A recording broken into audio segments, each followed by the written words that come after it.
the world reeled, colors smeared like bruises across his vision. Green, blue, red, yellow. Back to green. Lancaster's late summer sky spun above him, rippling with heat and haze, the light slurring through the trees like a drunk apology. He staggered along the overgrown trail that paralleled the old Norfolk Southern line near Columbia. Rusted tracks shimmered in the sun, half swallowed by weeds and time. Somewhere behind him, the river muttered low against the rocks, but the sound barely reached through the static in his skull. He laughed, breathless and bitter. They'd say I'm wasted. The thought of his parents, his friends, the dead ones, the gone ones. They'd say get your shit together. But they weren't here. Not anymore. He didn't remember leaving the bar, only the warmth of someone's hand pulling away, the slam of a screen door, and then the long stretch of nothing between there and now. His boots caught on gravel and he fell to his knees, then his side. The rails hummed under him like a lullaby, the steel still holding the last of the day's heat. The sky blinked. Then came the flash. A glint of metal, not a train, not headlights. Something smaller. Closer. Quieter. A blade moved through the air like it knew him. It kissed the skin beneath his jaw with something almost gentle. There was no scream. Just the sound of a breath cut short. And then the world went dark again. Not black. Just colorless. He woke up with a jolt, breath sharp in his throat. Another one. Another memory that didn't belong to him. They always came at night, fragments of something too vivid to be dreams. But this one was different. He wasn't just seeing through someone else's eyes. He was the someone. A battlefield. A name whispered in smoke. A city not his, but still home. Then the real world tore through. His phone exploded to life on the nightstand, blaring, dancing on nails like it was summoning the dead. He didn't even have to look. Nova's picture lit up the screen, her face frozen mid-smirk. He answered just in time for her voice to hit him like a steel bat. Get your ass in gear and get to school. Johnny blinked at the ceiling. Shit, he muttered. Third day in a row. The pull to stay in bed was magnetic. His bones felt cemented to the mattress, like the dreams had weight. But Nova wouldn't just yell, she'd show up. And if she showed up, she'd drag him there. He groaned and swung his legs over the side of the bed, the floor cold under his feet. His room looked like a war zone. Crumpled flyers from basement gigs, old set lists scribbled on notebook paper, clothes in piles too deep to sort. He pulled on the uniform of apathy, shredded black skinny jeans, a stretched out MCRT, white socks, and the same red and black Nikes that had taken him across more midnight rooftops than sidewalks.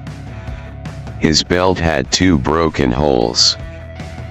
He used them both. In the mirror, his blue hair stuck up like it fought a thunderstorm and lost. Deep navy roots bleeding into streaks of neon at the tips. It made him look like trouble. Or rich. Or both. He shoved it down under his beanie and shouldered his backpack. Downstairs, the house already smelled like burnt bacon and grease.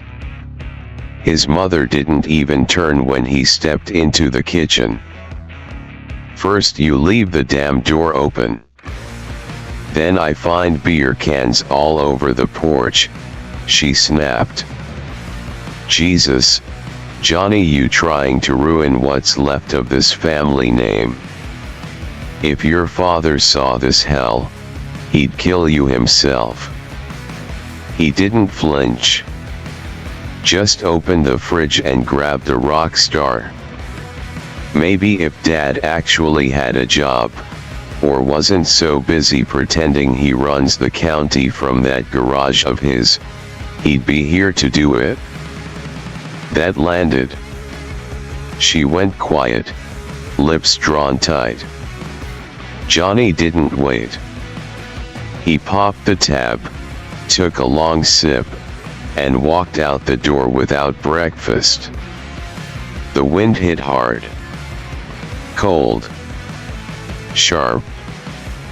Autumn had fully gripped Lancaster County, and the air stank of leaves and old diesel from the quarry. Somewhere across the field, the school bell was already ringing. He adjusted his backpack and started walking. Johnny Vanjik moved down Prince Street, past Central Market, deep in the heart of Lancaster City. The morning fog curled around brick buildings older than Pennsylvania itself, their facades a stubborn reminder of wealth and decay entwined. He passed sleek cars that gleamed under hazy sunlight, limos sliding silently like specters, taxis rushing past him as if escape velocity was their only goal. His gut twisted with disgust at the contrast, every day more pronounced. To his left, penthouses glittered, high windows filled with nothing but excess, a procession of perfectly manicured lives. To his right, neighborhoods sank into neglect, paint peeling from clapboard houses, where hunger lingered behind every curtained window. The wealthy hid behind walls of marble and glass, sipping wines whose names he couldn't pronounce, while the poor turned tricks or sold dreams just to survive another night. He felt another jolt, the now familiar sensation of borrowed memory pushing through his skull. He saw Lancaster rising, decades before his birth. Cranes looming like metal giants, workers scrambling across skeletal buildings, steel beams etched against a cloudy sky. Fields giving way to mansions and corporate fortresses, marble laced with fiber optics and the promise of technology's gilded cage. He saw clearly how the city was made brick by brick, deal by deal, lie by convenient lie. Johnny shook off the vision, catching himself on a lamppost, breath shallow, pulse quickening. Another memory, another fragment of something beyond his own life. He straightened, forcing himself forward. The school bell echoed from blocks away, another warning to keep moving, to bury it all inside and let the world spin without him. He quickened his step, a single thought guiding him forward, harsh and unrelenting. He couldn't wait to leave behind this black parade. Johnny Vanjik moved up the sidewalk toward Comet High, or as he privately called it, Hell's Highway, a glass fortress of wealth rising arrogantly above Lancaster County.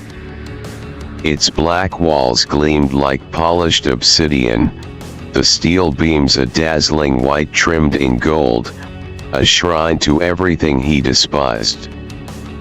Flowers bloomed too perfectly along pristine lawns, a manufactured beauty waving mockingly beneath flags the size of his contempt, the stars and stripes and the blue and gold of Pennsylvania flying proudly, symbols of a system that made him sick.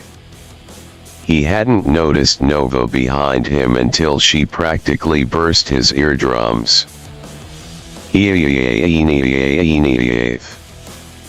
Johnny nearly jumped out of his skin. What the fuck, Nova? She planted her hands on her hips, glaring at him. What the fuck, yourself? Out of uniform again? Seriously, Johnny, one of these days they're going to expel you. Johnny shrugged, half smiling at the thought. Promise. Before Nova could snap back, another voice cut in slick, sharp, and dripping with entitlement. Well, look who it is, the punk and Little Miss Marvel. Evan Prescott sauntered forward, perfectly pressed blazer outlining his arrogance, his smile as fake as the rest of him. Nova shot daggers at him. What do you want, Prescott? Evan leaned in closer, voice low and mocking. How about you in bondage, princess? Fuck off, Johnny growled. Evan's eyes slid over, his sneer deepening. Or what, Chad Nevermore? Gonna cry in your eyeliner. Johnny's fists tightened. Don't call me that again, Prescott, unless you want me to wreck that $2,000 monkey suit of yours. You wanna go, emo? Evan's voice spiked, but before either moved, Principal Kell appeared, looming like a shadow.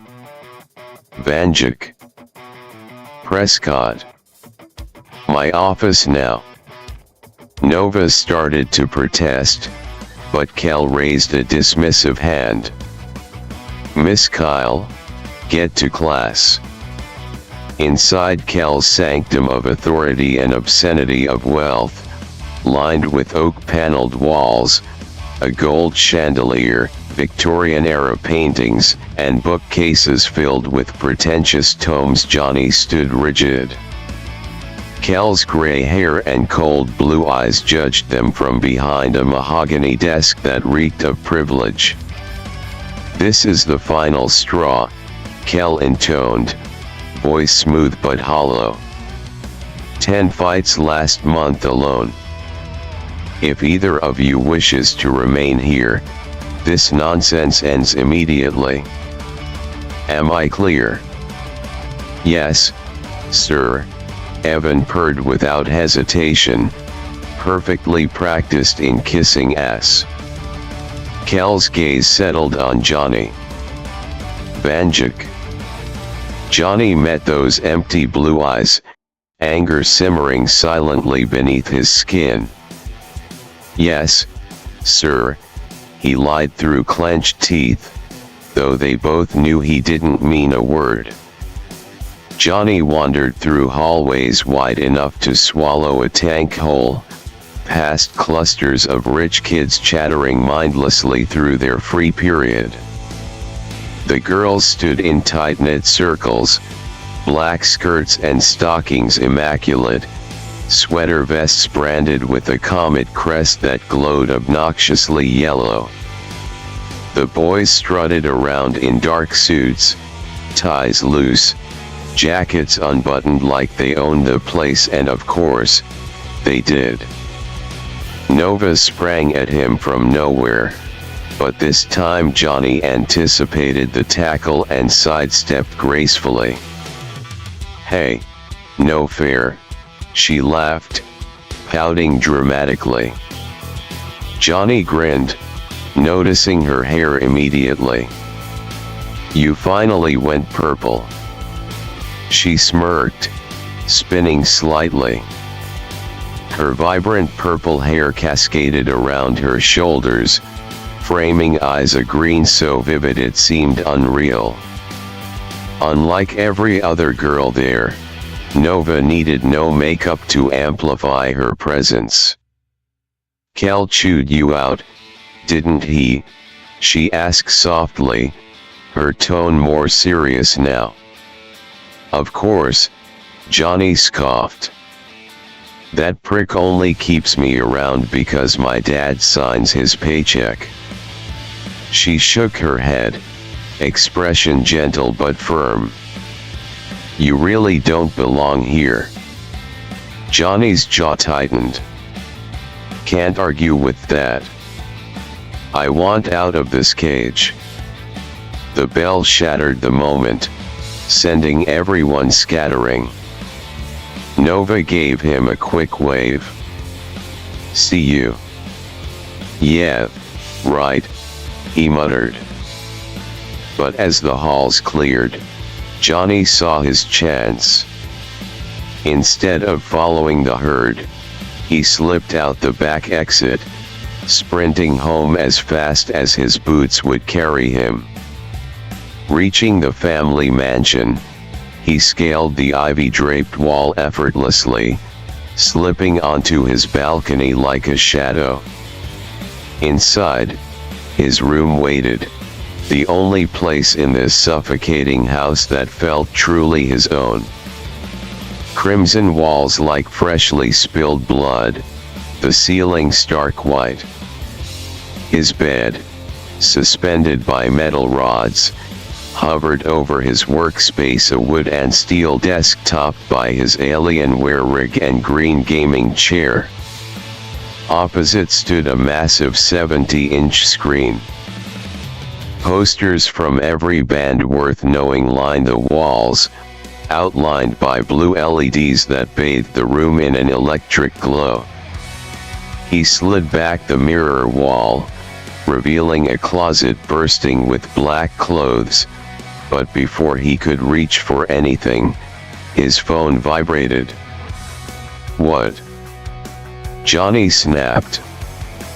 "Dude, we still playing tonight?" Jacqueline's voice came through sharp and anxious.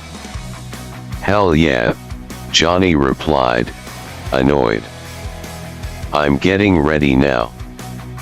"Well, don't take forever," Jacqueline nagged. "We need our bassist and lead singer. And don't show up drunk this time." "Chill, Jacqueline." "It's Jackal." Johnny hung up before the protest finished.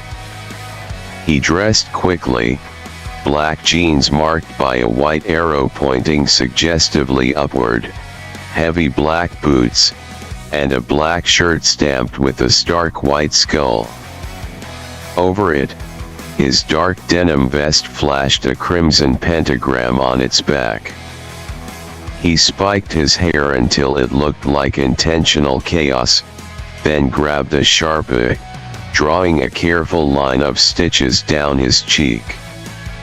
He picked up his bass deep red, like dried blood, with a fierce white dragon decal and slung it over his shoulder. Satisfied, he slipped back out the window, dropping into freedom, heading straight into the heart of Lancaster's Old Town. Johnny Vanjik slipped quietly into Old Town, a maze of crumbling brick buildings and narrow alleys, a place where wealth died and dreams scraped by. Rooftops here were playgrounds for free runners, low and tangled together, an urban wilderness. His pulse quickened, familiar adrenaline surging through him, when another memory hit like lightning, knocking reality sideways. He saw the same buildings, but fresh, newly built. A young man sprinted effortlessly across rooftops, silent and swift, clutching an ornate locket. Johnny felt the thrill of escape, the rush of wind, the chill of the water as the boy plunged into a shallow pond below. The thief rose laughing, shaking water from his hair, slipping into the shadows. "Worth quite a few pounds," he whispered breathlessly. Johnny jolted back to the present, leaning briefly against a brick wall to steady himself. "Damn these memories," he muttered. More curse than blessing, each vision pulled him deeper into lives he'd never known. Night was settling in as he arrived at the makeshift concert venue, an abandoned warehouse converted by passion and plywood into Old Town's only stage. Waiting in the shadows were his bandmates, Ashlyn Ash to friends Jack, known to the scene as Doomsday, and Jackal herself. "Well, look who finally showed the prophet himself," Ash teased, flipping sleek black hair from her eyes. "I'm no prophet," Johnny shot back dryly. "Jack, back me up." Jack laughed, wild eyes flashing beneath messy brown hair. "Dude, you see past lives. Prophet, psychic, whatever, it's badass." Jack had once had it all: parents who owned a music label, set for life until Evan Prescott's family bought them out and reduced their dreams to rubble. Yet Jack never surrendered, music fueling every breath he took. "Seriously, who cares?" Johnny sighed. Jackal cut in sharply, voice edged with whiskey and smoke. "We care. Maybe someday you'll see something we can use to tear down these rich bastards." Jackal, wild child of Old Town, orphan turned street queen at 13, eyes silver and dangerous beneath her messy blonde mane, lived and breathed rebellion. Never sober, never still, Jackal was chaos incarnate. "Can't count on it," Johnny said quietly. "They come at random." "Yeah, whatever," Jackal scoffed, raising her voice above the murmur backstage. "Let's get this show moving." Together, they stepped onto the stage as one, energy surging through Johnny like a pulse. A sea of faces greeted them: gang members, drifters, dreamers, all of Old Town unified beneath neon lights and raw, screaming guitars. This stage was sacred, a neutral ground maintained by unspoken truce, by blood and music. Johnny grabbed the mic, his voice a raw edge against the night. "Are you fuckers ready?" The crowd erupted, voices screaming in unison, defiant, alive. "We are youth and whiskey," Johnny roared. "This is our first song of the night, rebel love song." They tore through song after song, passion blazing through the crowd as fists pumped the air. Lyrics became a battle cry, an anthem of resistance, from rebel yell to DLT to the furious anthem Nightmare. The audience surged with the music, their differences forgotten in the heat of sound and rebellion. Sweat streamed down Johnny's face, his voice raw, hard hammering as he called out the final song, 1X. Every soul in Old Town sang together, voices shaking the very walls, roaring against the cage built by privilege and greed. Johnny's voice rose above theirs, fierce and clear. "We are the ones who get knocked down. We rise back up, we stand above the crowd, we are one. As the final notes faded into echoes, Johnny lowered his mic, eyes closed, chest heaving. The words whispered from his lips one last time, a vow carried into the dark. We are one. Johnny's phone vibrated relentlessly, buzzing against the bedside table like an alarm before war. He groaned, half awake, half lost in last night's shadows, then picked up the voicemail. Johnny Vanjik, you are in so much trouble. We've given you chance after chance, and still you cut class. You and those hood rats are what's destroying the city. Principal Kell wants a meeting tomorrow at 10, and your dad can't protect you this time. He muttered under his breath, I never wanted him to. Next morning, Johnny strode into Kell's lavish office still dressed from last night's show, defiance radiating from every pore. His parents and Kell awaited him, tension thick as storm clouds. Glad you could join us, Johnny, Kell said smugly. Let's make this quick, Johnny shot back. Kell folded his hands, leaning forward. Your behavior is unacceptable. This is your 21st absence.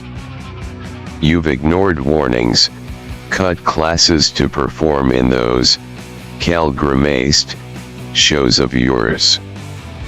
Again. His father barked. I told you to stay out of Old Town. His father, Trent Vanjik, Lancaster's mayor, rich, powerful, and ruthless. Johnny felt the chill of his father's dark eyes, calculating as always, weighing every move in money and power. You call it slums, Johnny snarled. I call it home. They'll stab you in the back. Trent countered. Enough of your family drama, Kell interrupted sharply. Your son constantly fights with Evan Prescott. Bullshit, Johnny snapped. If I'd started every fight, he'd be in a hospital. Regardless, Kell pressed, this is the end. Johnny, you're expelled, and Miss Kyle. Leave Nova out of this. Johnny shouted. His fist slammed Kell's desk like thunder. This is between you and me. Expel me, I don't care, but if you punish her for my actions, I swear you'll regret it. Johnny, his mother pleaded, eyes wide with fear. Expulsion is bad enough. Trent glared coldly. You're still under my roof. You'll do as I say until you turn 18. I answer to no one, Johnny growled, eyes ablaze. You've let those hood rats corrupt you, his father spat. You're the corrupt one, stealing from the poor to enrich yourself. That's enough. Trent roared. Not everyone can win, Johnny. Central City matters. Old Town is disposable. The rebellion you're building will collapse. Johnny met his gaze, voice steady, strong. We're the ones you left behind. Fearless, we fight until we die. Stop this nonsense, his mother begged. We're just protecting you. No, Johnny said sharply.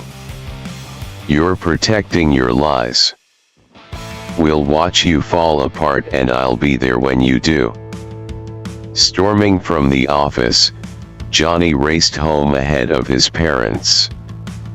The decision came quick. He dialed the first familiar number. Jackal answered immediately. Expelled.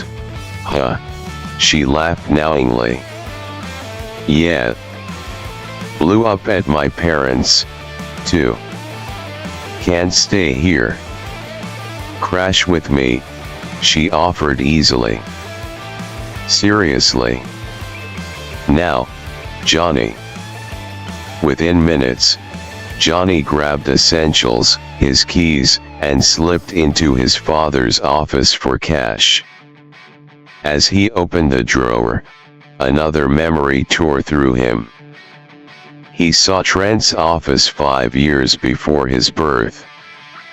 December 12, 1995, the date etched on a letter. Trent sat across from another man, speaking coldly. With me as mayor, we'll make Central City the heart of our new world order. Old Town has to go. Raise taxes, starve them out quietly, and then bulldoze everything. Any gangs that resist, we'll crush. Johnny stumbled, breath ragged as the vision faded. Anger coursed through him. This was bigger than teenage rebellion now. This was war. He raced outside to his 1968 Camaro, freshly tuned, metallic blue gleaming under twin white racing stripes. As he peeled away from home, he knew only one family in Lancaster had the intel he needed, one even the gangs feared. The Branwens.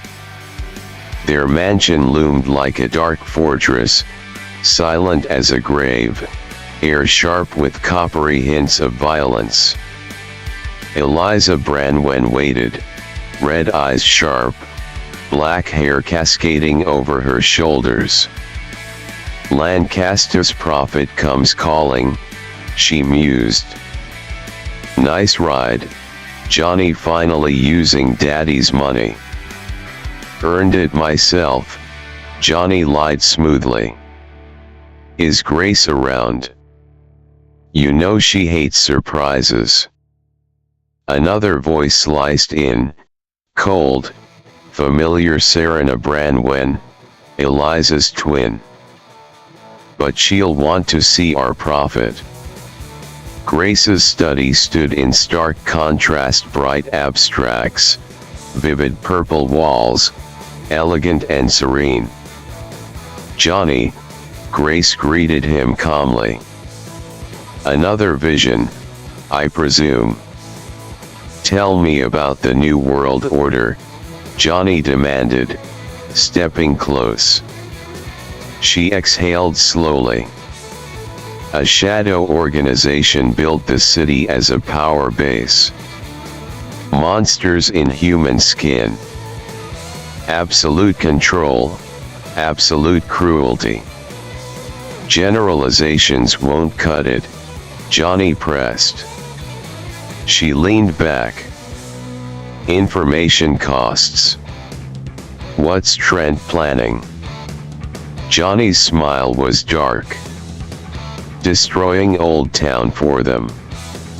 Grace paled. Trent's with them. I suspected plans, but what aren't you telling me? Johnny demanded. She hesitated. Your father's feud with the Prescotts, I thought it would keep him clear of the order. The Prescotts are involved. Deeply. This isn't petty rivalry, Johnny. It's global, ancient. If they discover you're onto them, everyone you love will pay. Johnny stood firm. Then they'll fall first. As Johnny exited, Serena blocked his path, emerald eyes fierce. You're chasing ghosts alone as always. I learned that from you, Johnny said coldly. I tried to help you, Johnny. Serena's voice cracked. I showed you the corruption. I stood beside you when you formed Youth and Whiskey, when you united Old Town's gangs. I was always there. Johnny turned on her bitterly. Until your plea deal got our friends killed. Silence stretched taut between them, jagged edges of betrayal and grief. You can't do this alone, Serena whispered finally. Johnny pushed past her, defiance flaring brighter than ever. Watch me. Johnny stood frozen, breath fogging the cold glass window above the courtroom, where 15 of his friends faced judgment. The air inside thickened with dread, mingling with whispers from the spectators, a twisted mix of wealthy citizens and beaten-down faces from Old Town. He watched helplessly, his fists clenched, heart hammering. The judge's voice cut sharply through the silence. For crimes against Central City, for inciting riots and acts of terrorism, I sentence you traitors to death. A wave of cheers rose from the rich, while anguished sobs filled the back rows. But the noise shattered as a girl stepped forward defiantly, 6 feet tall, dyed green hair blazing like emerald flame. Her voice was strong, fearless, cutting through the false order. You might silence us today, but we won't disappear. We are the blades in the night, the shadow you can't kill. Others will rise.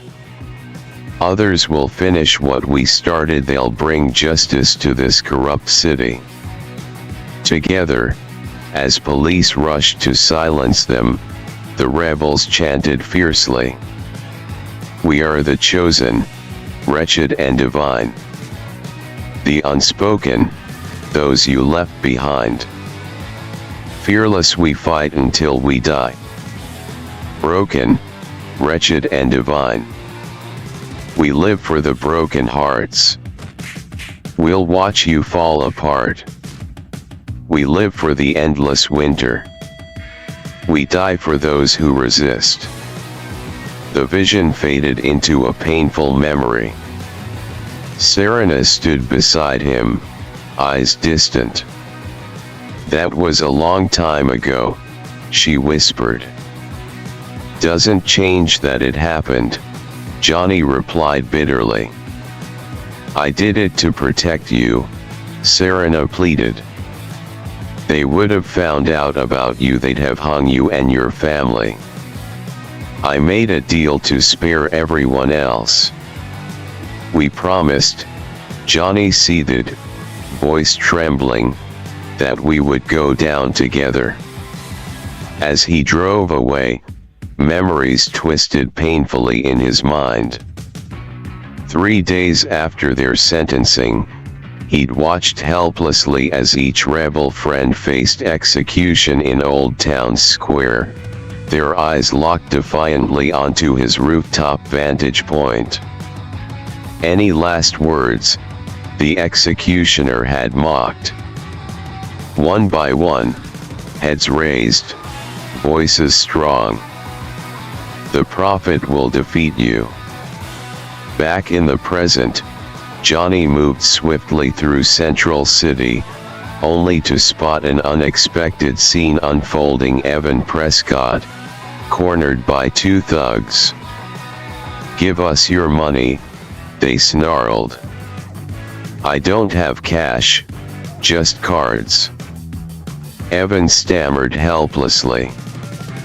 Enough, Johnny intervened calmly, stepping forward. He noticed tattoos on their arms, a black and red eagle. Your wild ones. How'd you know? They barked suspiciously. Johnny silently rolled up his sleeve, revealing his own tattoo, distinctively different, a black and purple hawk. "Wait, your prophet," they gasped, stepping back warily. "Why are you protecting a Prescott?" "Because she would have done the same," Johnny replied, eyes darkening. "She's been gone a long time, but her ghost still haunts us. And this isn't what she stood for." The thug sneered, lunging at him. Johnny reacted fluidly, dodging the first attack, using momentum to trip his assailant. The second charged with a knife. Johnny twisted expertly, disarming him and hurling the blade back, embedding it cleanly into the attacker's shoulder. The first thug recovered, but Johnny swiftly swung a discarded bat, connecting hard and dropping him instantly. "Go," Johnny said sharply. "Next time, I won't hold back." He turned to Evan, helping him up. "You all right, Prescott?" "Yeah," Evan breathed shakily. "Thanks. Didn't expect help from you." Johnny's smile was dry. "Surprised myself. This area isn't safe, I'll get you home." Evan stared curiously as they walked. "Who were they?" "Former wild ones," Johnny explained bitterly. Evan paused, eyes widening. "You were a wild one?" "That terrorist group from 2 years ago." Johnny sighed, tension deep in his shoulders. "We weren't terrorists, we wanted peace between Old Town and Central." The protest turned violent, sparked a riot. To this day, no one knows who threw the first stone. Evan's confusion deepened. Why even march? Old Town was rotting, rusted pipes, kids sick every week, food running short. The wild ones have existed since Central City began, not for war, but peace. We wanted attention on Old Town's suffering. Instead, we made it worse. Johnny's voice lowered, eyes haunted. We thought we could change things peacefully. Instead, our actions ignited a war that neither side could afford to lose. He looked away, lost momentarily in regret, a quiet, painful overture of unfinished battles echoing in the stillness around them. The silence between them thickened as Johnny guided the car down a side street, eyes forward but mind unraveling. Why the sudden curiosity, Prescott? Johnny asked without looking over. Evan sat tense, fingers twitching. Do you think I'm heartless? Nevermore. In truth, I'm never sure. Evan exhaled. I don't like being the heir to a kingdom I didn't ask for. I've been pretending to care, pretending to hate you. Out of jealousy. Johnny raised an eyebrow. Jealousy of what? You, Evan admitted. How you break the rules and somehow win. How you never flinch, even when the whole world stares you down. Central fears you, Johnny. Even Kel, you scare the hell out of him. Only the corrupt should be afraid of me, Johnny muttered. Then it makes sense that most of Central is terrified, Evan said. You're not just a rebel. You're a wild one. With your past, your fire, they expect you to burn it all down. I don't want fear, Johnny replied. I want change. I want a world where everyone has a chance. Easy for you to say. No, it isn't. My parents would cut me off if I tried to be who I really am. They'd rather bury me than let me disappoint them. Do you think you're a disappointment? Evan hesitated. Compared to you. Don't, Johnny cut in. Don't measure your worth against mine or anyone else's. That's how they win. I thought by now I'd be doing good. Helping people, Evan said quietly. There's so many people in Ciudad del Pecado who need someone on their side. Johnny was about to speak when Evan dropped the grenade. The New World Order. They built it so they always win. Johnny nearly slammed on the brakes. You know about them? Yeah, Evan answered. Top 10% of Central are all either in or orbiting them. My dad's one of them. Yours too. Johnny felt the weight of it hit again. Do you know where they meet? No. Only members are told the location. But I know who's in it. Your parents, my dad, the Kings. Everyone with status but the brand wins. So who leads them? I think it's a council. No single head. Johnny stared ahead, knuckles white on the wheel. Even one of them gone would weaken the whole. Maybe. But they own everything. Every system.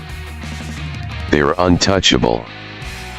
Then we hit them where it hurts. Hold up, Evan said. You can't do this alone. I don't want anyone else in danger. You don't get it? We're already in danger. If what you say about the wild ones is true, then the world needs them now more than ever. The old members wouldn't follow me. You saw what happened. Then let me help. Johnny finally looked over, surprised. Why? Because it's not your fight alone. Not anymore. Ciudad del Pecado is my city too. Johnny nodded slowly. All right. First step, I need into your dad's office. Anyone home? No. House is empty, servants gone for the weekend. The office is detached. Follow me. As they entered and the code beeped in, Johnny staggered. Thump. Not now. Not here. A memory burst into his mind like lightning. Mr. Prescott's voice echoed. This is the perfect plan. Trent Nevermore and I will stage a rivalry. He controls schools and laws, I control business. We'll push old townspeople out over 25 years. The city will belong to those worthy of it. We'll raise a generation bred to obey. The New World Order will rise unchallenged. Johnny gasped as the vision burned away. Evan was at his side, concern etched across his face. Hey. You okay? You spaced out, your eyes were glowing. Johnny gritted his teeth. You didn't see anything. Wait, Evan said slowly. Is that why they call you prophet? You saw something, didn't you? Johnny hesitated, then sighed. Fine. You want the truth? They call me prophet because I remember my past lives. What? Reincarnation is real. I can remember fragments, memories. They're jumbled. Never the same. Never in order. But they're all true. Evan's jaw dropped. That's insane. But it makes sense. You always seem to know things. That's how I learned about the order, Johnny said. But you can't tell anyone. Not even your friends. Only wild ones are supposed to know. Evan nodded. Okay. So what did you see? Our parents planned this. The rivalry, it's fake. A setup. My dad's taxes, your dad's real estate, they're working together to drain Old Town dry and raise a generation of loyal sheep. And the gang stopped them. For now. But with the wild ones gone, Old Town's shield is crumbling. So what now? Johnny looked him in the eye. We bring the wild ones back. For one more fight. And this time, we finish what we started. The scent of ash hit Johnny's lungs before the smoke even rose into view. The Branwen estate, usually cloaked in its blood-slick silence, was ablaze. The wrought iron gates twisted like tortured metal. The garden, once pristine in its eerie beauty, now looked like a battlefield. Bullet holes pocked the fountain. Blood streaked the marble lions that flanked the stairway. No, Johnny whispered. We're too late.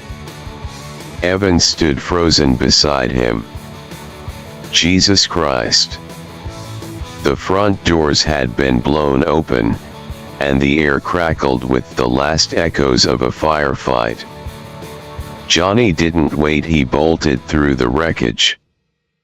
Inside, it was chaos. Furniture overturned. Blood on the stairs.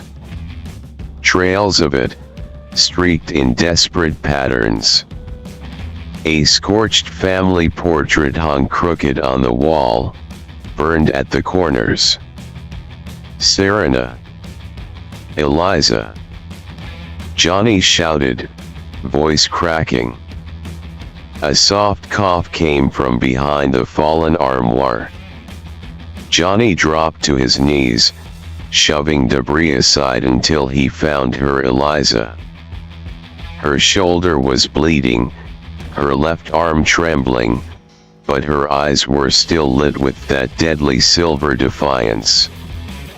Too late, prophet, she whispered. They took her. Who? Serena. They knew where to strike. Knew where the vault was. Grace is gone. Johnny clenched his fists. Gone as in. Eliza gave him a look that said, don't ask that question if you're not ready for the answer. Dead, she said. Shot protecting the files. The air stilled. Johnny sat back on his heels. This wasn't just retaliation. They were after something. They were always after something, Eliza muttered. The order doesn't move unless the prize is worth it. We need those files, Evan said, his voice low and shaken. What was in the vault? Everything, Eliza said. Coordinates. Names. Symbols. The order's real map. Grace kept it hidden, coded, layered in myth. Our entire legacy of truth was in that room. Johnny stood slowly. Then we find it. We hunt the order down piece by piece until they bleed secrets. Eliza pulled a blood-stained USB from her jacket pocket. Not all hope is lost. Johnny's eyes narrowed. What is that? My mother's fail-safe. She encrypted a backup copy of the Branwen records, transcripts, sigils, timelines. She knew if they came, she might not survive. Johnny took it gently. This could change everything. She said the only person who could decrypt it was you. He stared at her. She believed in you, Johnny, Eliza said, coughing blood onto her lip. The prophet wasn't just supposed to remember, he was supposed to rebuild. For a moment, the fire crackling in the distance faded behind the roar building in Johnny's chest. They'll pay for this, Evan said, almost to himself. No, Johnny replied. They'll fall for this. He helped Eliza to her feet, and together they limped back toward the Camaro. The city wasn't ready. But war had returned to Ciudad del Pecado. And this time, the wild ones weren't marching for peace. They were marching for revelation. The darkness was deeper than usual. The stars above Old Town didn't shine, they watched. In the silence of Jackal's hideout, a decision was made that would shift the axis of Ciudad del Pecado. Not with a grand speech. Not with a banner raised high. But with 3 survivors standing in the ash of a massacre. Johnny Vanjik stared into the cracked window pane, face reflected in shards of his former self. His hands were still trembling, he didn't want anyone to see it. Jackal sat on the warped windowsill behind him, cigarette burning but untouched, her boots scuffed with soot. Serena, wrapped in a torn leather jacket and pain, leaned on the kitchen counter like her bones were borrowed from the dead. 2 days. The wild ones were dead in the public eye. Executed. Disbanded. Vanished. Forgotten. But underground, their names still had gravity. Still had etch. Still had teeth. Johnny exhaled slowly. Spread the word. Use every contact we have. We meet at the fountain. 2 days. And if they don't come? Evan asked. He was still pale from the fire, voice stripped of its usual bite. Johnny didn't turn. Then we fight with who's left. And if no one's left? Jackal pressed. Then I fight alone. Serena stepped forward. You won't have to. The words echoed not like comfort, but like steel being drawn. No one smiled. Not even Jackal, and she usually smiled when shit went sideways. Outside, wind rattled the boards nailed over broken glass. Ash still clung to their clothes. The smell of burning velvet lingered in Serena's hair. But a new scent was rising now, hot, electric, old as blood. Fear. Fear of what was rising. Fear of what was returning. fear of the prophet who would not stay dead. 2 days. And the order would learn what it meant to be hunted by ghosts. 2 days passed like a breath caught in the throat. The only thing people whispered in the winding alleys of Old Town was one name: the Wild Ones. By dawn, the square was overflowing. Cracked pavement and broken street lights bore witness to a resurrection. Not just of a movement, but of belief, hope, fury. I stood on the ledge of the old Brimmer hardware rooftop, long since abandoned when the chains moved in. Now reclaimed, like the rest of us. Beneath me, a sea of faces. Not just gang affiliates. Not just ex-rebels. But mechanics, school dropouts, vendors, kids in tattered uniforms. I even saw Mrs. Castillo from the corner bakery, standing next to a man with a baseball bat and 2 missing teeth. I looked back at the others. Evangelist Jackal, Serena, even Doomsday. Each one bore the look of someone who'd lost too much to stay quiet. And then I saw him, tucked in the shadow of an alley across the square. Dad. Mayor Trent Nevermore.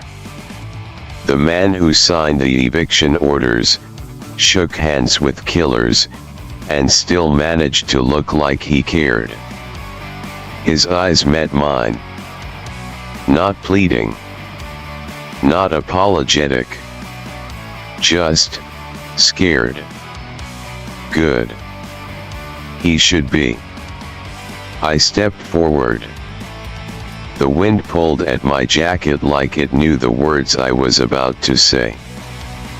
People of Old Town, I didn't bring you here to raise a flag. I brought you here because it's over. The lies. The games.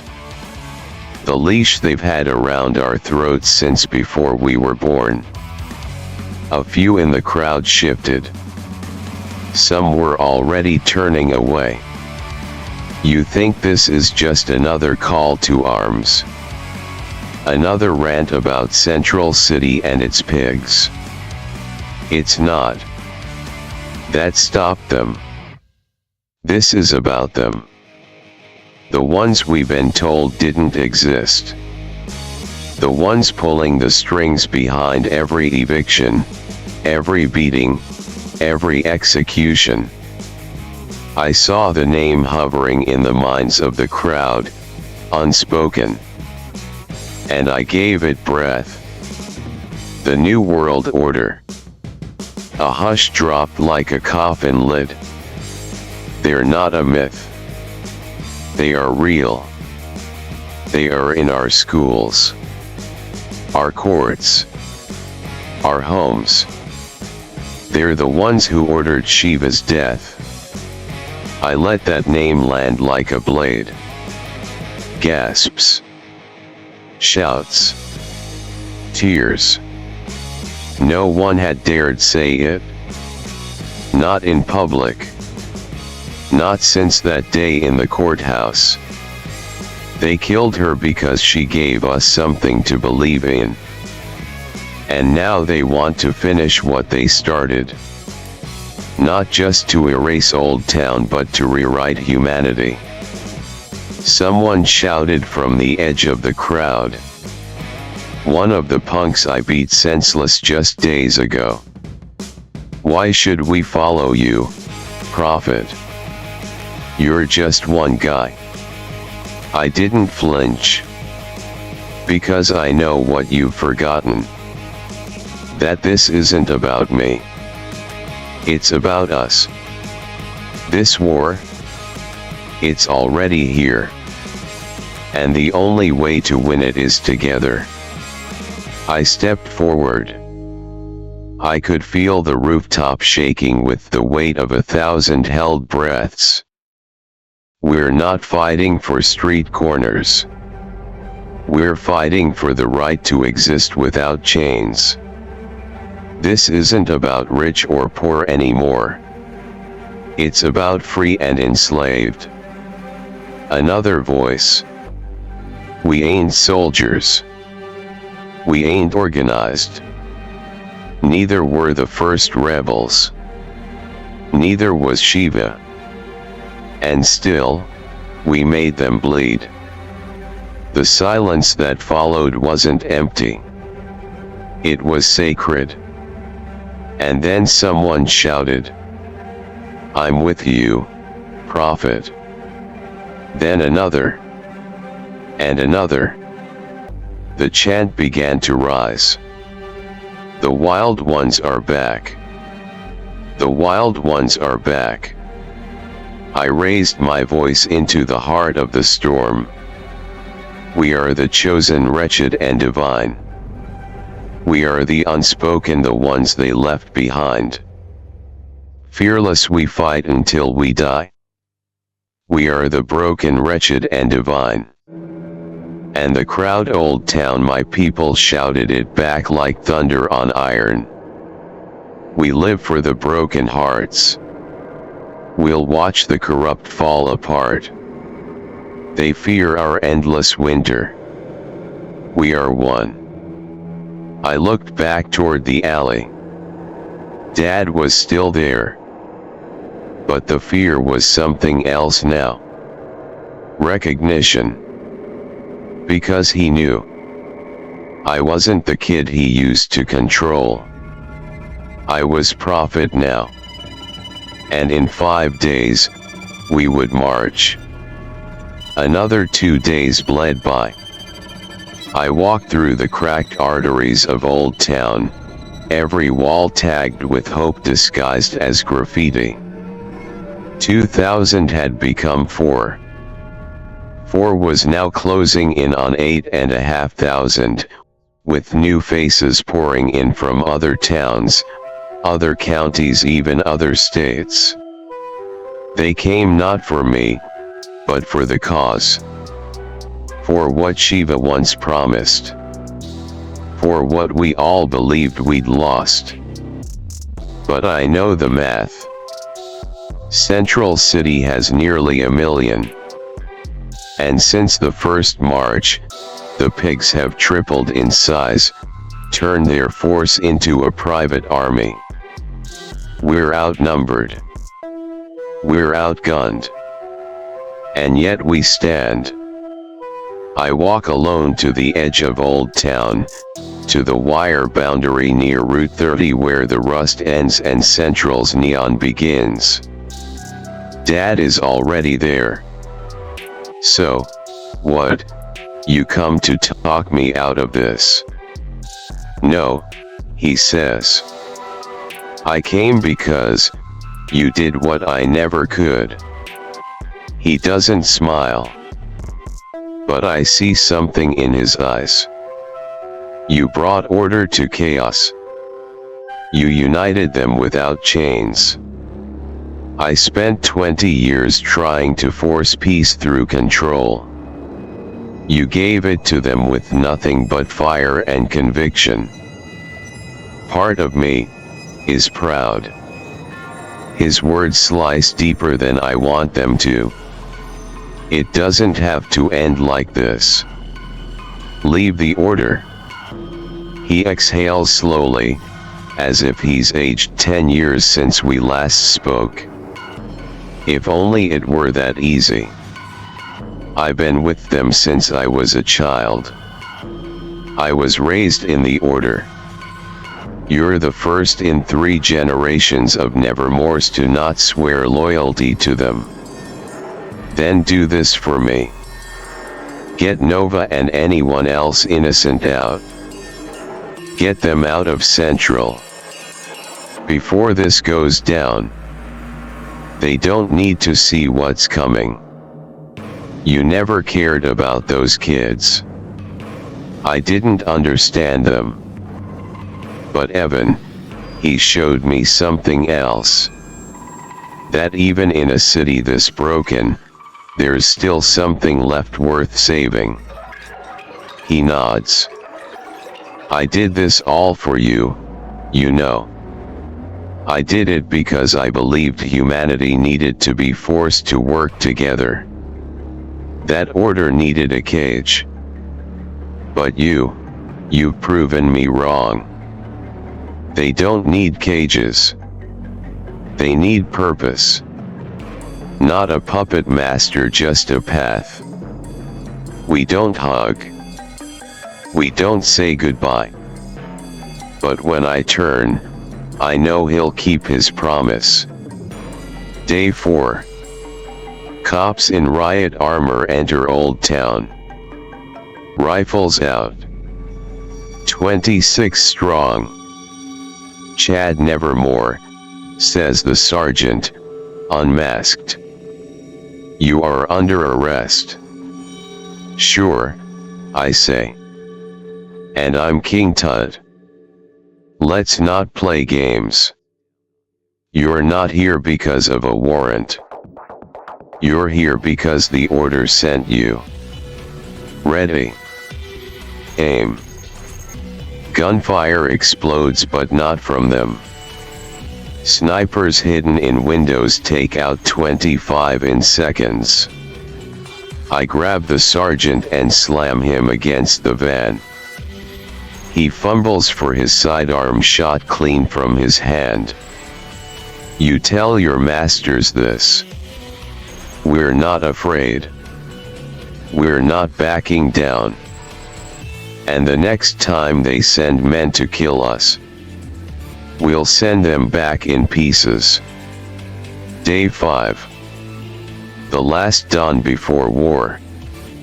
8,563 of us. Armed with what we could find: bats, axes, repurposed riot gear, pistols, knives. Jackal meets me on the rooftop at Center Square. She doesn't say a word. Just nods. They're all waiting. I step forward. Old Town is silent.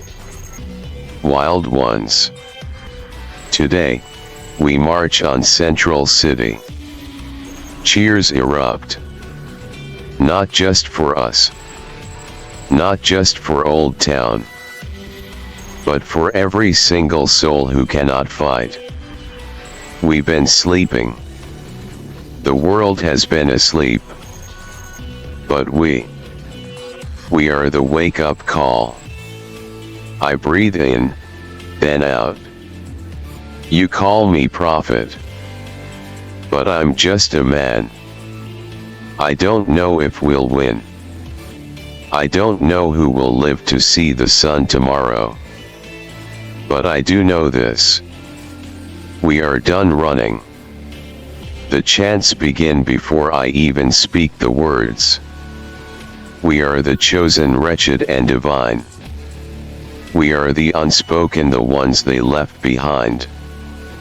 Fearless we fight until we die. We are the broken, wretched and divine. We live for the broken hearts. We are watching them fall apart. They fear our endless winter. As they speak their sins. We are the devil's smile. We are an army. We are one. My voice rises above them all. Let the world hear us. Let the order fear us. No matter how many you kill, you will never silence us all. Wild ones, let's take back the world. The march was rolling strong, disorderly, righteous, alive. Even if we'd broken 50 laws in the first mile alone, Old Town had never felt more unified. My phone buzzed in my coat pocket. Dad. That alone was weird. He never called during anything. Johnny, he said. Johnny, not chase. Never uses my name. Thank God you picked up. That's when I knew something was wrong. Nova didn't make it out. The order has her. They're offering her life. For yours. The meeting place is the Prescott main warehouse. Click.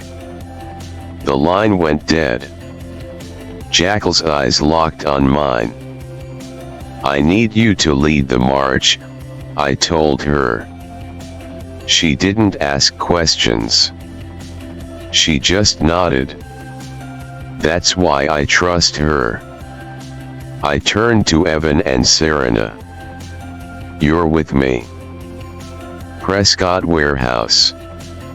1 mile from Main Street, just off the broken freight rails.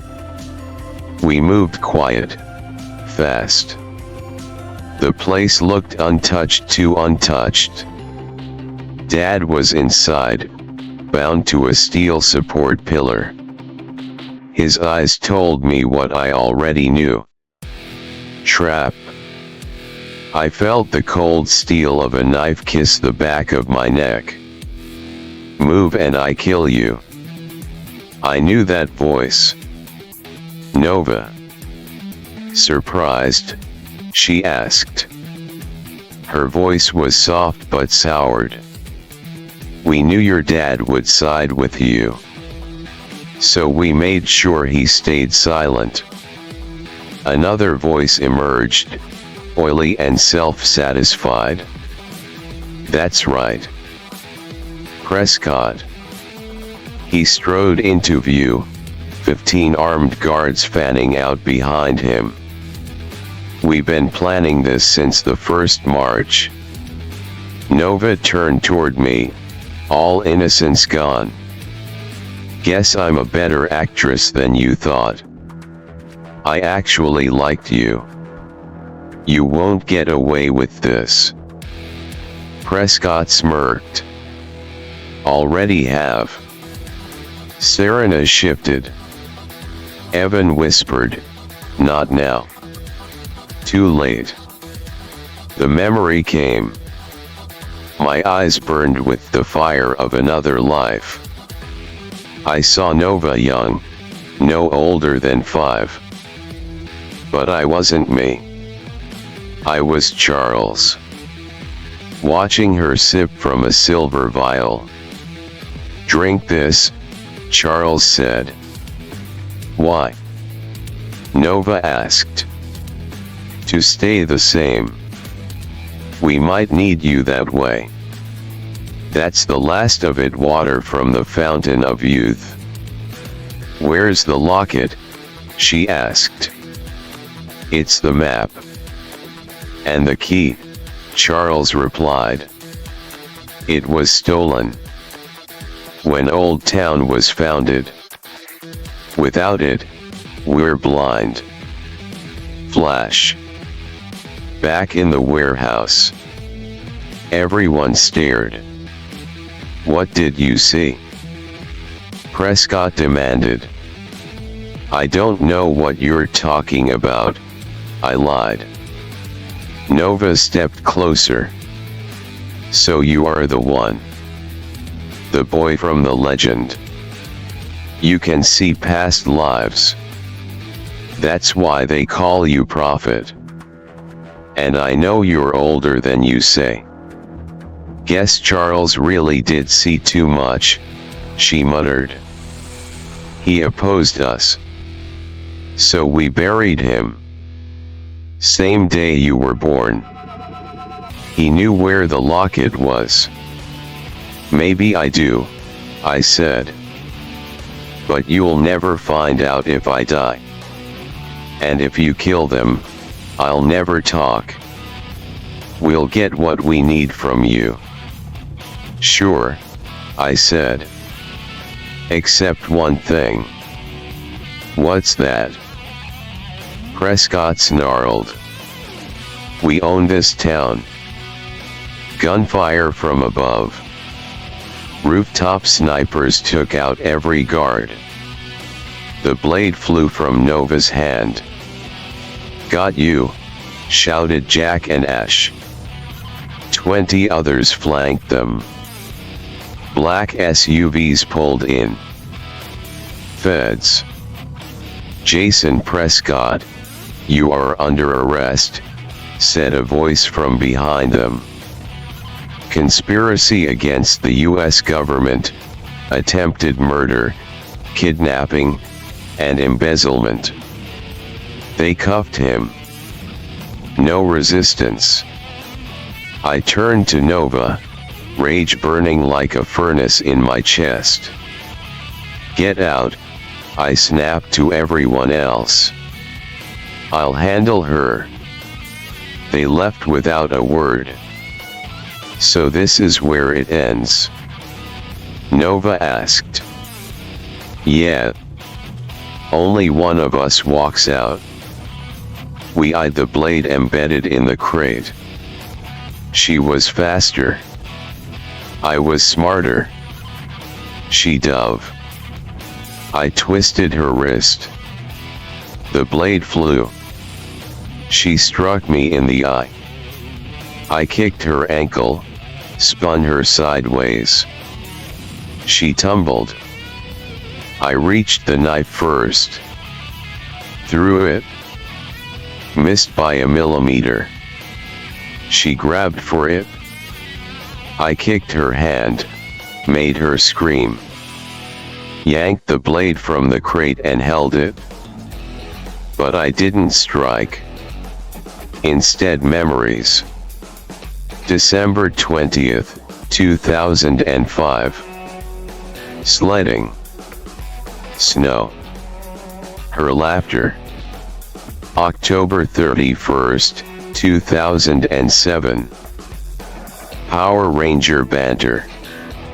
Her Ravenclaw robes.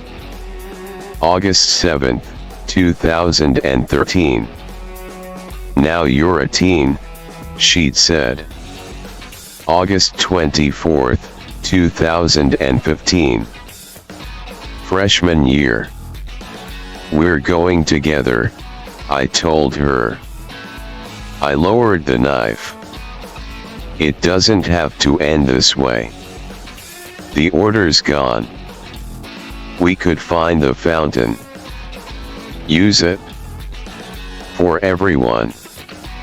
Nova looked at me. Not shocked. Just resigned. "Fine," she said. "You win."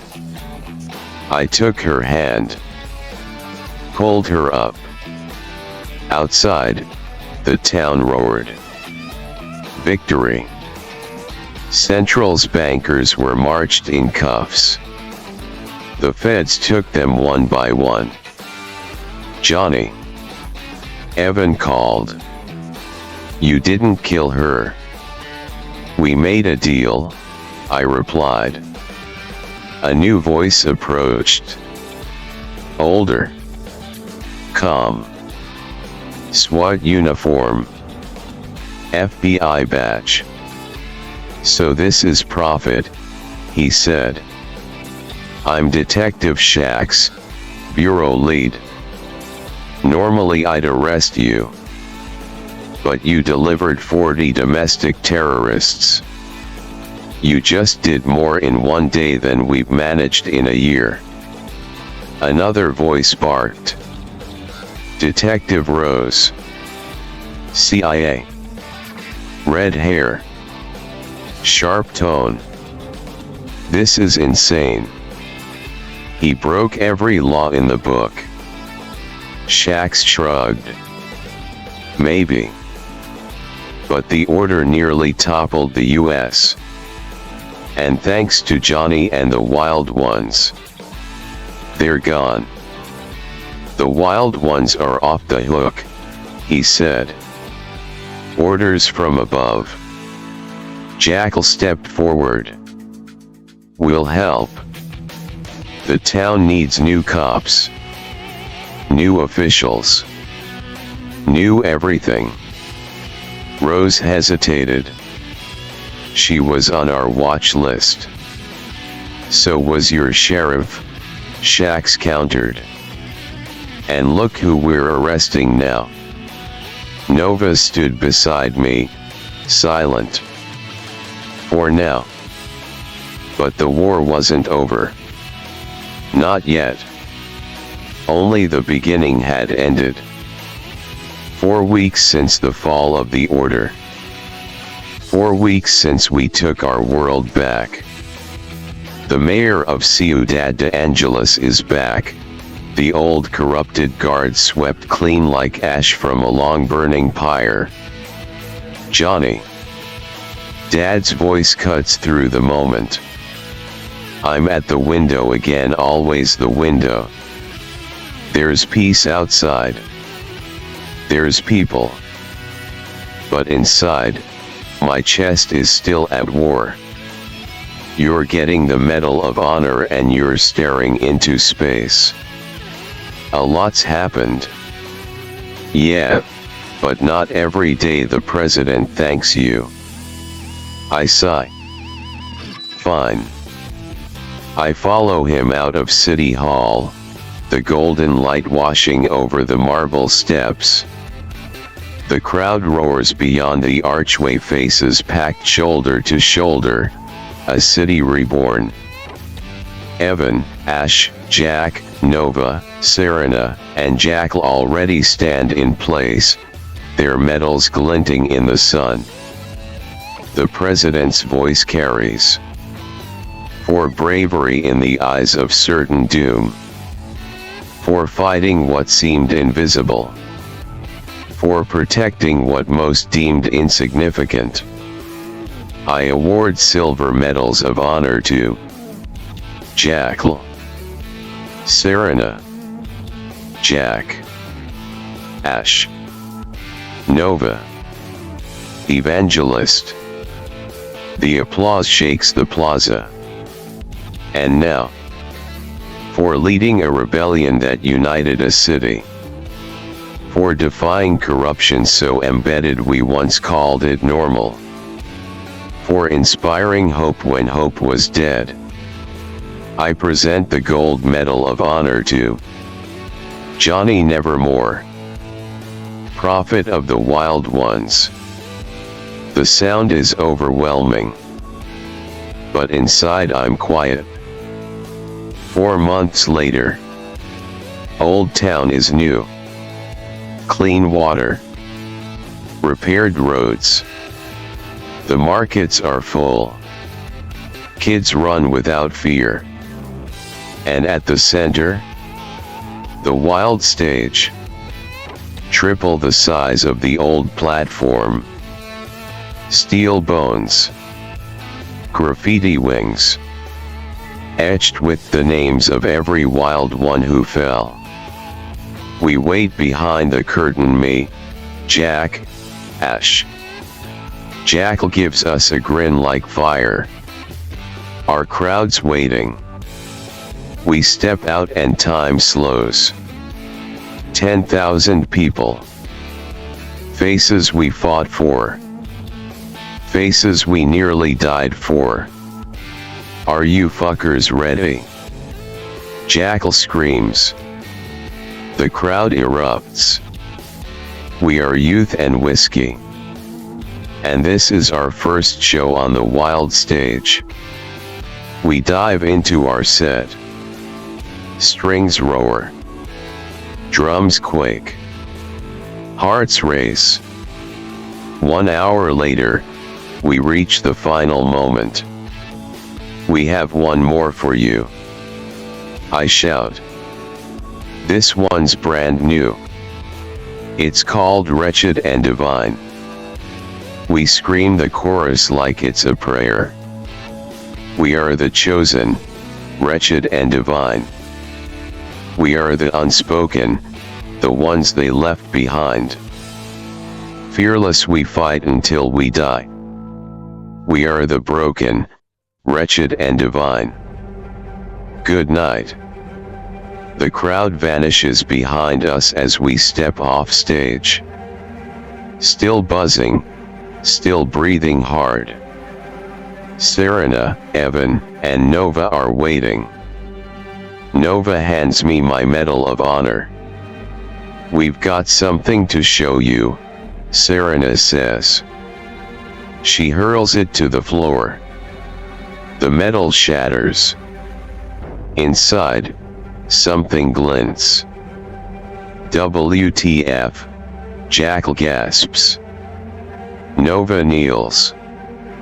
Lifts it up. The locket. The map.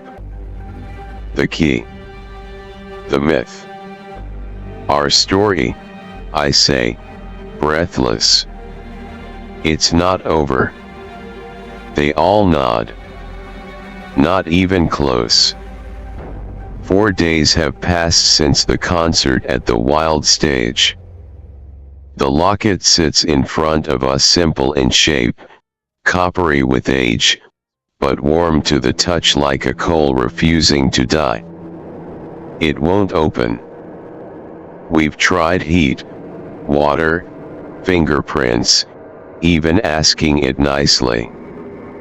"It's a key and a map," Nova says, pacing. "But a map to what?" "To the fountain," I reply, not sure how I know, but knowing just the same. Jack looks at me sideways. "You said it was destroyed back in the Civil War." "No," Serena cuts in. "They said it was the order. They buried it beneath layers of myths and lies, and used Nova as its ward. They needed a guardian to last generations without suspicion. And they needed the prophet to forget." Evan whistles low. "So what opens it?" I do. My voice is quiet. I press my thumb to the back panel. There's a hiss of ancient air and a click like a heartbeat restarting. The locket unfolds not like a compass, but a puzzle box revealing something written in an old dialect of Pennsylvania Dutch mixed with colonial Spanish and bastard Latin. Jack starts translating. "Not a map, exactly. A set of coordinates. Longitude, latitude, and depth." "Wait, depth?" I ask. Serena nods. "Underground. Beneath something man wasn't meant to build over." The coordinates lead us into Lancaster proper, underneath the old courthouse where the city first declared itself a district free from royal rule. A perfect place to bury the old world. We dig where stone gives way to earth, following pulse like readings from a modified drone. We find the gate on the 5th night. Not metal. Not wood. Something older. Bone white and etched in fire marks like they were branded into the surface. Jackal and Nova work in tandem, jackets off, eyes wild. When it opens, the ground breathes. The descent is steep and wet. Fungal light glows from the walls. We pass skeletal remains, early revolutionaries, maybe wild ones from the very first rebellion. We pass carvings showing the first prophet, no name, just the symbol, a rose split by a blade. Then we see it. A pool of water, still as glass, set into a basin of obsidian stone. The fountain of youth, or what's left of it. The water pulses with silver veins like lightning frozen in place. Nova stares at it. They built Central City over this. Jackal turns to me.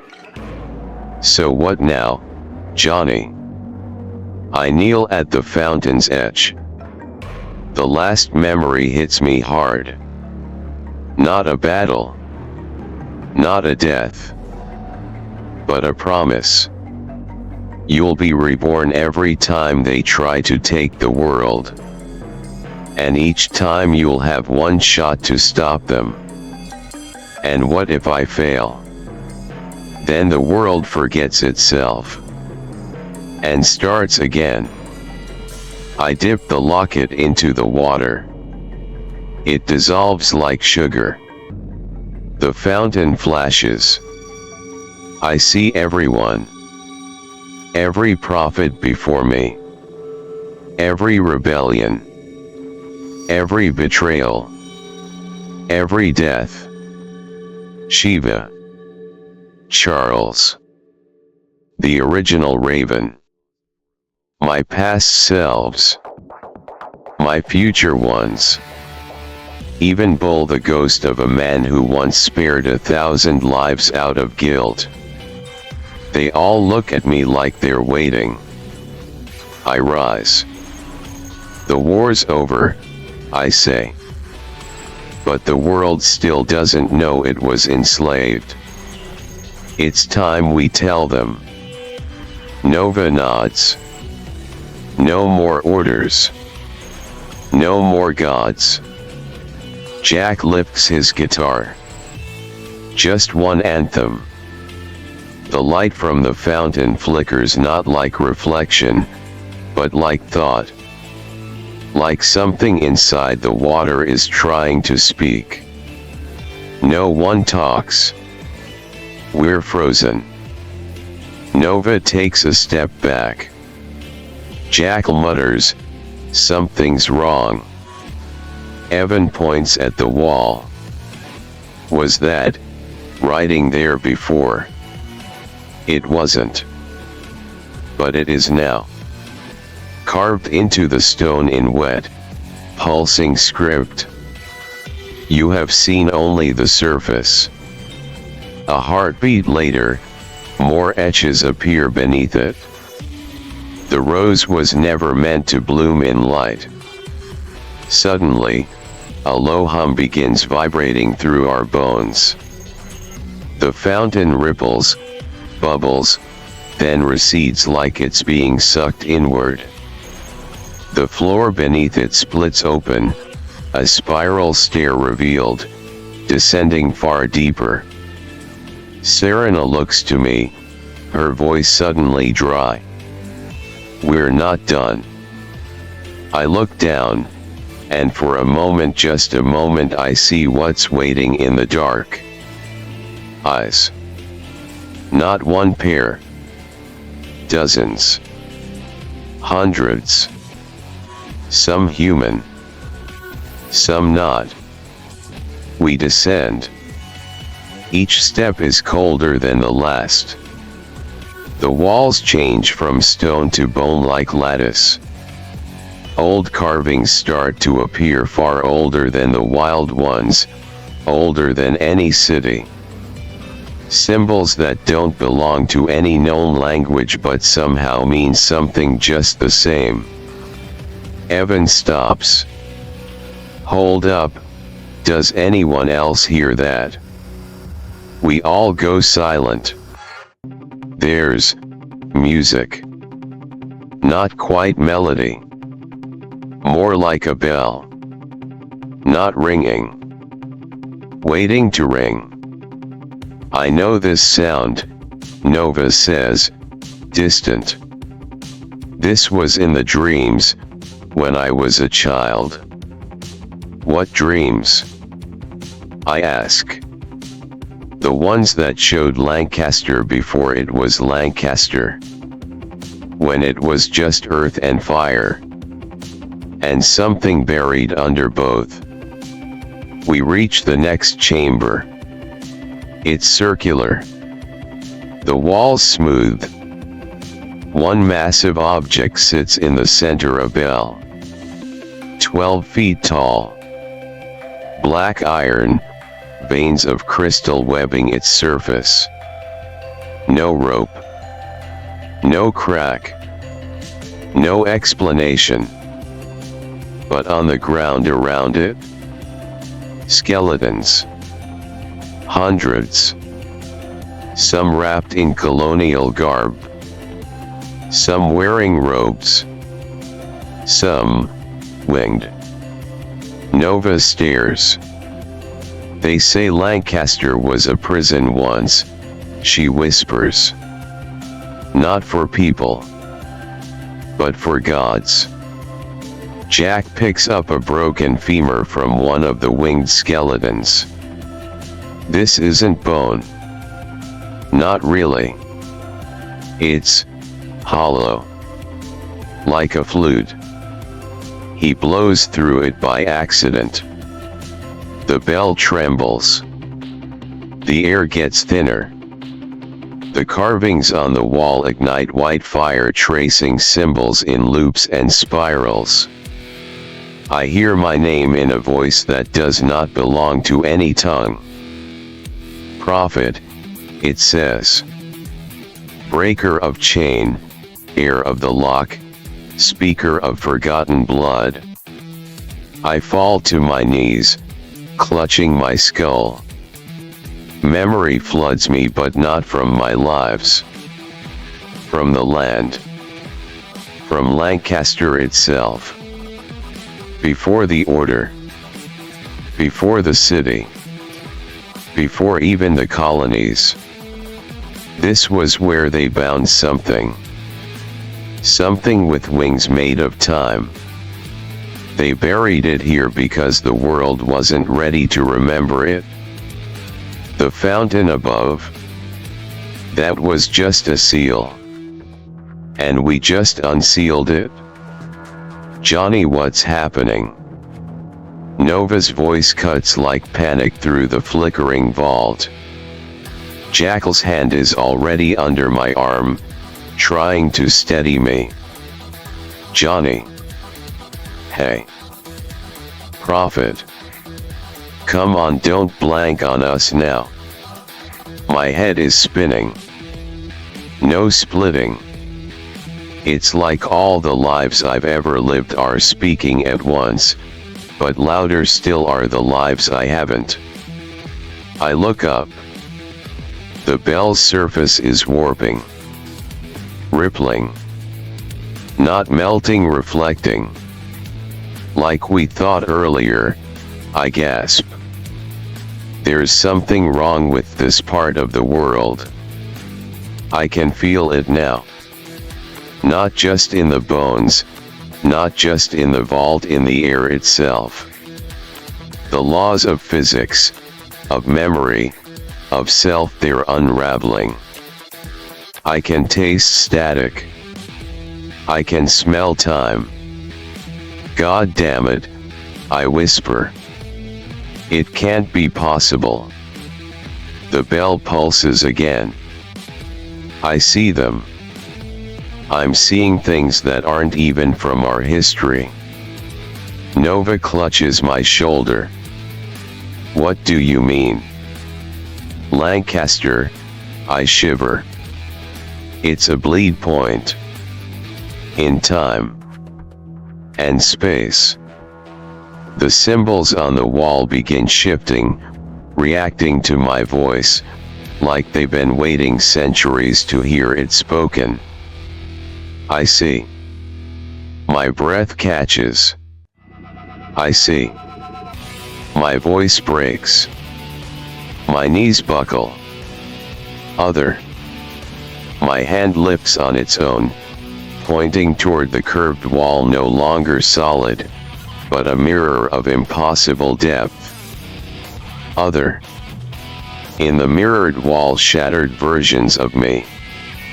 One scarred and limping, covered in wires.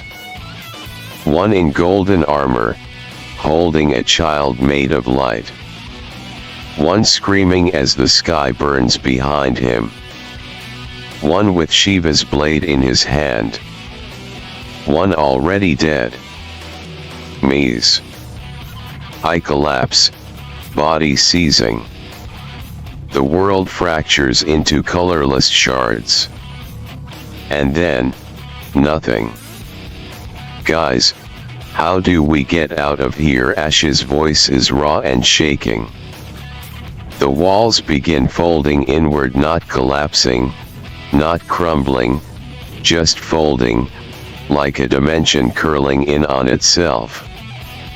Jackal grabs Serena's arm. Evan pulls Nova back from the bell as it lets out a final thrum like the ringing of something far older than metal. Then, a blur. A shape. A man. A face. His face. And then they were standing on the surface. No scream. No flash. No transition. The sun was shining. The cathedral was gone. Nothing remained but the scorched silhouette of a crater ringed with scorched glass, and in the center, the fountain. No longer underground, no longer hidden. It had risen. Cracked at its base, but not broken. And from it, water flowed. Not in droplets, not in drips, in torrents. Pouring down the hill. Rushing like a sudden birth, a newborn spring erupting from the spine of the world. It flowed through alleys, flooded gutters, poured into sewer grates, surged into forgotten culverts, and then beyond. Into streams, rivers, roots. It kept going. Not magic, not miracle restoration. What the hell? Whispered Serena. Then he appeared again. Daylight revealed more of him than before. Same eyes. Same scar along the left cheek. Same posture Johnny had when he was ready to charge the world. But older. Wiser. Or, maybe not older. Just different.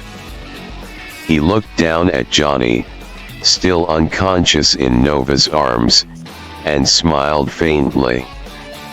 Well, he said, voice rich and calm, this is the first time I've seen anyone actually save the fountain and use it properly. Jack stepped forward. What are you? He smiled wider. Not cryptic. Not sinister. Sad. I'm what happens if the prophet keeps going. If he doesn't give up. If he doesn't get lost. He looked at the fountain now flooding 1,000 miles of parched and poisoned earth. It's only called a fountain of youth when it's concentrated. Stagnant. That's not what it was meant to be. Nova stared. Then what is it? He turned back to them. In truth, it's not a fountain of youth at all. It's the source of life. Meant to flow freely to keep the earth clean. To keep us clean. It's not meant to be locked away. Not meant for the greed of everlasting life. He kneels beside Johnny's still body. It's meant to be shared. As his hand rests on Johnny's chest, the boy gasps back to life, eyes wild, glowing not just with memory now, but with vision. He sees the man. And knows, it's him. Another version. Another self. From another strand of this bleeding reality. And now, they're both awake. The older Johnny worn jacket, boots scorched at the heel, one eye faded to silver, stands against the sky. The wind picks up. The water of the fountain still flows behind them like veins finally unclogged. Below, Old Town is alive again, but everyone feels it. Something has changed. Young Johnny rises to his feet, hands still twitching from the aftershock of the vision. He stares into the eyes of the man he knows is him. "You're me?" he asks, low. The older man smiles without humor. "Yeah. One of them." Johnny frowns. "How many are there?" The man looks to the horizon. "More than you'll ever want to count. Less than you'll ever want to forget." Silence hangs between them. Then, "I don't get it. We stopped the order. We fixed Old Town. We let the fountain flow. Isn't this it? Isn't this the end?" The man's eyes soften. "You want it to be. I did too. You're saying it's not." He walks toward Johnny. Slowly. Measured. Like every step means something. "I'm saying ending one war doesn't stop the next. And just because you burned down the machine doesn't mean it didn't leave its mark. You think the New World Order was the enemy? No. They were a symptom. The disease is deeper. You've only just found the surface." Johnny clenches his fists. "Then why come now?" "Because this is the moment that always breaks us. Every version. This is where the world tells us, you did enough. And you start to believe it. You start thinking you can rest. That the scars will heal." He steps even closer. "They won't. Not on their own. Because this place Lancaster, Ciudad del Pecado, even Old Town, they're not just cities. They're crossroads. Bleed points. You felt it in the cathedral. You saw the other yous. That wasn't madness. That was awareness." Johnny's voice cracks.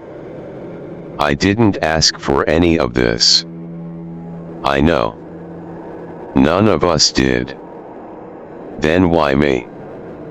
Now the older Johnny kneels in front of him. Quiet. Gentle. Because every world needs one person who doesn't just fight back but remembers why we fight. He looks directly in Johnny's eyes. "You're not the strongest. Not the smartest. Not even the bravest. You're the one who hurts and still chooses to care. That's why they fear you.